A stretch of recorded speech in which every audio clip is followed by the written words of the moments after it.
네, 안녕하십니까. 유영선 목사입니다. 오늘도 아침 묵상에 오신 성도님들 환영합니다. 가나안의 일곱 족속 중에서 기브온을 제외하고 모든 족속들은 서로 연합군을 형성해서 이스라엘에게 강력하게 저항했습니다. 이것은 영적 전쟁에 들어선 자에게 사탄의 강력한 저항이 있음을 시사한다라고 말씀드렸습니다. 그러나 어, 가나안의 일곱 족속 중에서 기브온 족속은 꾀를 내었고, 또 그래서 이스라엘을 속였고, 이스라엘은 또 그 꾀에 속아 넘어감으로 그들과 평화 조약을 맺었습니다.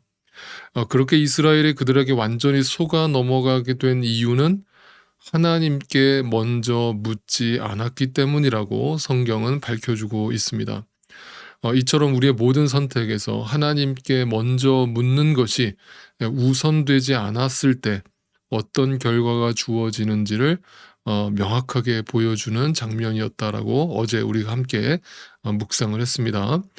자, 그렇다면 이런 상황에서 분명 하나님은 이스라엘을 벌을 주시든지 아니면 그 기브온을 멸하시는 방식으로 무언가 심판을 결정하셔야 될 상황입니다.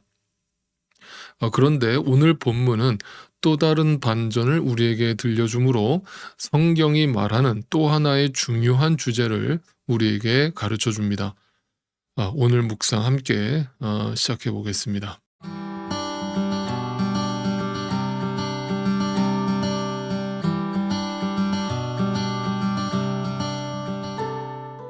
자, 먼저 성경 배경 지식이 약하신 분들을 위해서 간단하게 설명을 드리고 시작을 하겠습니다. 지금 상황이 언뜻 이해가 안 가실 수 있을 텐데, 도대체 그들과 평화 조약을 맺은 것이 뭐가 그렇게 잘못된 것인가?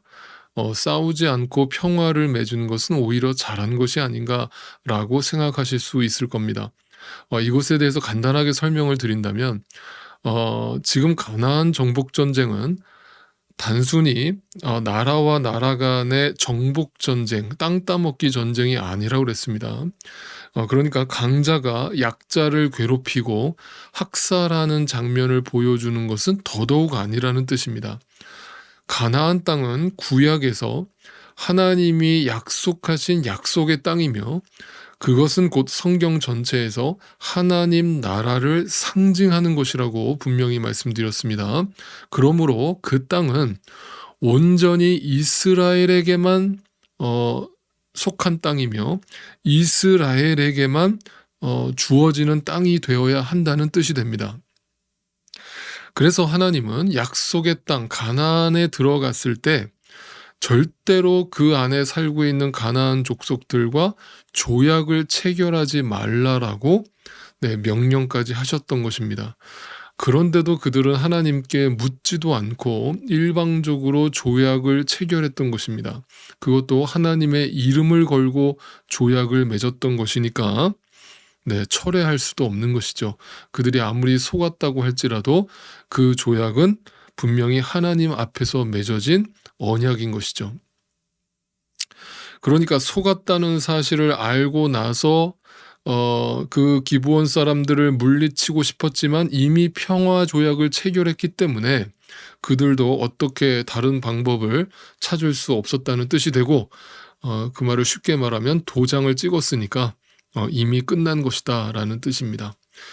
자, 결국 여호수아와 이스라엘은 기브온 족속을 건드리지 않겠다라고 약속을 하게 되고, 대신에 그들을 이스라엘 회중을 위해서 나무를 패며 물을 깃도록 하였습니다. 이처럼 하나님 앞에서 맺은 언약은 엄중하고 또 중요하다는 것을 다시 한번 우리에게 일깨워 줍니다. 자, 또한 하나님도 여호수아의 실수로 맺어진 이 언약을 끝까지 지켜주심으로 기브온 족속을 보호해 주시겠다라고 약속하십니다. 자, 이 이야기를 통해서 오늘 우리가 얻게 되는 두 가지 교훈이 있습니다. 자, 첫 번째 교훈은 바로 하나님의 은혜입니다.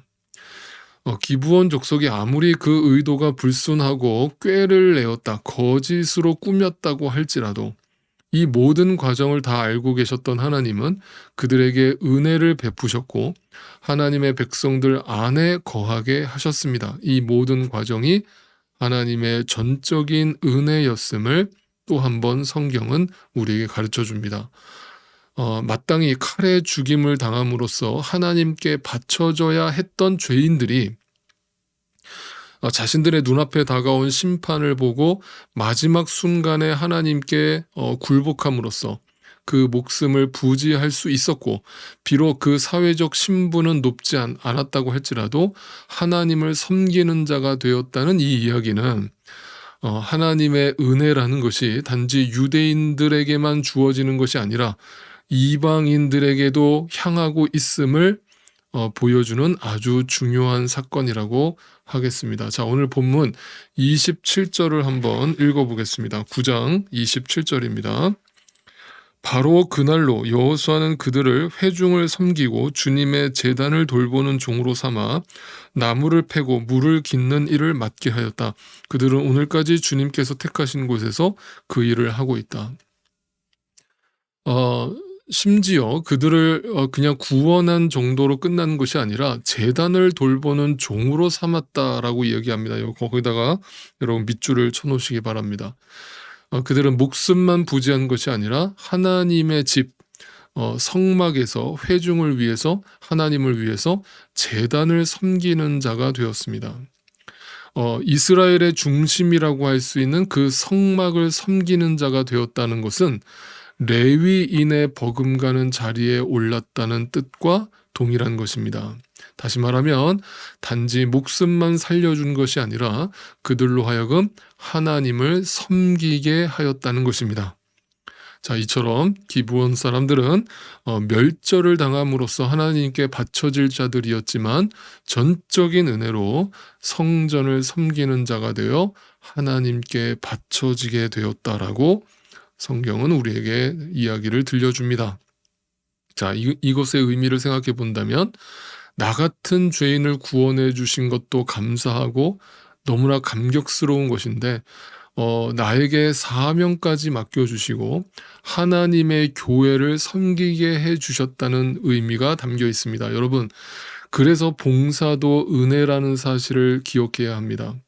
어떤 분들을 가만 보면 교회를 섬기는 봉사가 일로서 여겨지셔서 자신의 교만을 쌓는 통로로 삼거나 또는 자기 힘으로 막 해보려고 애쓰다가 결국에는 지쳐서 나가 떨어지거나 또는 해도 그만 안 해도 그만 그냥 교회 봉사라는 것은 옵션으로 생각하시는 그래서 교회 사역을 불성실하게 임하는 분들을 종종 보게 됩니다. 그러나 그것은 나에게 맡겨진 사역이 전적인 은혜의 결과임을 알지 못하는 자들의 자세요, 또 행함인 것이죠. 그래서 분명히 기억해야 될 것은 사역은 옵션도 아니고 마지못해 억지로 감당해야 될 일도 아니라는 사실입니다. 구원받은 것도 은혜로 받은 것이지만 하나님의 교회를 섬기게 된 것도 은혜임을 아는 자들이 성실함과 자발성을 보이면서 하나님의 교회를 섬기는 것, 그 은혜로 섬기는 것, 네, 그것이 진정한 봉사요, 또 교회를 섬기는 것이다. 이렇게 분명히 기억하시기를 바랍니다. 다시 정리한다면 기억하십시오. 은혜란 우리가 지금 저 교회 바깥에 있는 사람들보다 무언가 더 잘나고 저들보다 우리가 더 의롭고 깨끗하고 뭔가 선하기 때문에 우리를 구원하신 것이 아니라 오히려 저들보다 우리가 더 악하고 죄인들 중에 괴수인데도 불구하고 우리를 먼저 부르셔서 주님의 교회를 위해서 우리를 사용하신다는 사실입니다.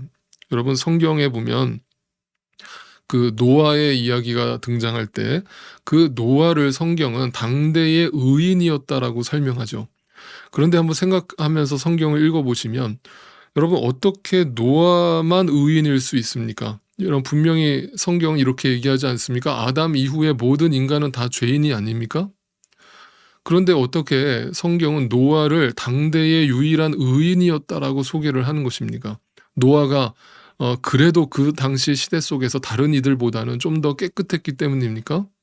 네, 전혀 아닙니다. 홍수 사건 이후에 노아가 술에 취해서 발가벗겨진 모습을 보면서 어 우리는 노아가 절대 의인이 아니라는 사실을 분명히 성경을 통해서 확인하게 됩니다. 그것이 노아가 가지고 있는 실체라고 성경은 고발하고 있는 것이죠. 그럼에도 불구하고 노아가 성경에서 당대의 의인이었다고 불려진 이유는 하나밖에 없습니다. 노아가 그 시대 속에서 하나님께 은혜를 입었기 때문이라고 성경은 말합니다. 그러니까 성경 어느 곳에서도 하나님의 은혜를 덧입지 않고 의인이라고 불려진 사람은 없다는 얘기이고, 저와 여러분도 마찬가지라는 얘기이고, 우리는 모두가 다 은혜 아래에서 살게 되었고 은혜 때문에 오늘도 살아가고 있다는 사실입니다. 이처럼 하나님의 구원을 입게 된 것도 전적인 하나님의 은혜이지만, 하나님의 교회를 섬기고 하나님의 사역을 감당하게 된 것도 하나님의 전적인 은혜임을 여러분 우리 모두가 잊지 않는다면, 지금보다 더욱 겸손하게 더 낮은 자리로 내려가서 성실하게 하나님의 교회를 섬기게 될 것입니다.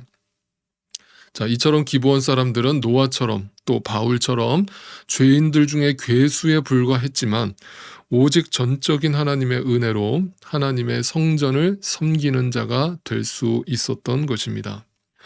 두 번째 교훈은 바로 합력하여 선을 이루어내시는 하나님의 은혜입니다.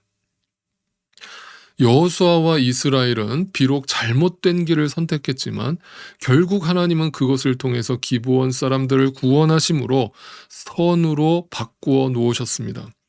그 선이란 곧 십자가를 말하는 것이고, 그것이 바로 또한 은혜라고 말하고 있는 것입니다.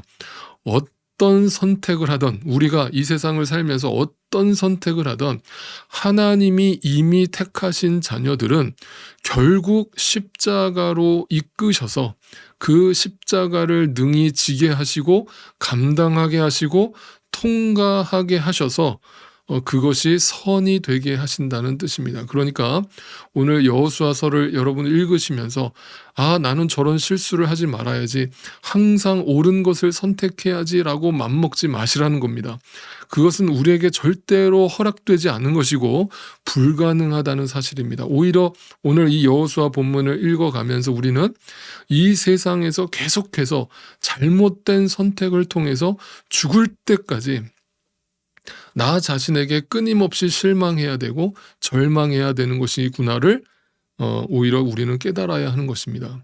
그럼에도 불구하고 항상 실수투성이고 항상 선택의 기로에서 하나님의 뜻보다는, 하나님의 유익보다는, 하나님의 교회를 위한 유익보다는 나 자신의 이익과 유익을 먼저 선택할 수밖에 없는 이기적이고 나밖에 모르는 그런 나임에도 불구하고 내 집 문설주에 발린 어린 양의 피로 인해서, 내 방 창문에 걸린 붉은 줄로 인해서 오직 하나님의 은혜로 구원과 사명을 부여받게 된다는 이야기를 전해주고 있는 것입니다. 그것을 통해서 우리의 삶을 선으로 바꿔놓으신다는 뜻입니다.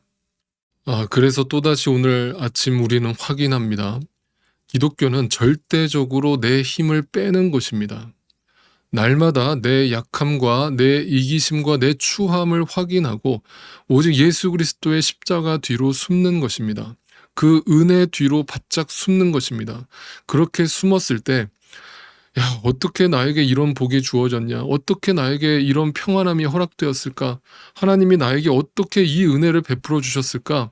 너무 좋다, 너무 감사하다. 나라는 본질, 나라는 실존, 나라는 삶의 현실은 이 모양 이 꼴인데 나는 맨날 똑같은 실수를 반복하는 승률 0%의 연약하고 무지한 존재인데, 하나님이 이런 나를 그럼에도 불구하고 하나님의 자녀로, 하나님의 백성으로 취급해 주신다는 그 사실이 얼마나 어메이징한 그레이스인지를, 놀라운 은혜인지를 기억하고, 그렇다면 이제부터 나는 내가 그 1만 달란트 빚진 자였다는 사실을 기억했다면 나에게 그 100데나리온 빚진 자를 나도 용서해 줘야지, 이 실수를 또다시 반복하지 말아야지를 고백하면서 오직 주님 붙들고 말씀 붙들고 한 발짝 한 발자국씩 주님께 더 가까이 나아가는 것이 신앙생활인 것이지,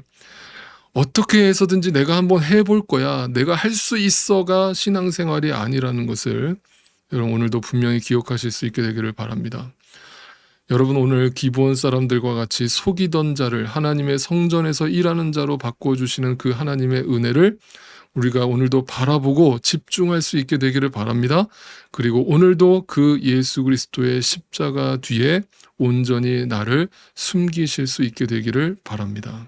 그러면 여러분에게 기대하다가 실망하는 그 횟수가 아마도 점차 줄어들게 될 것입니다. 내일 아침에 또 뵙겠습니다.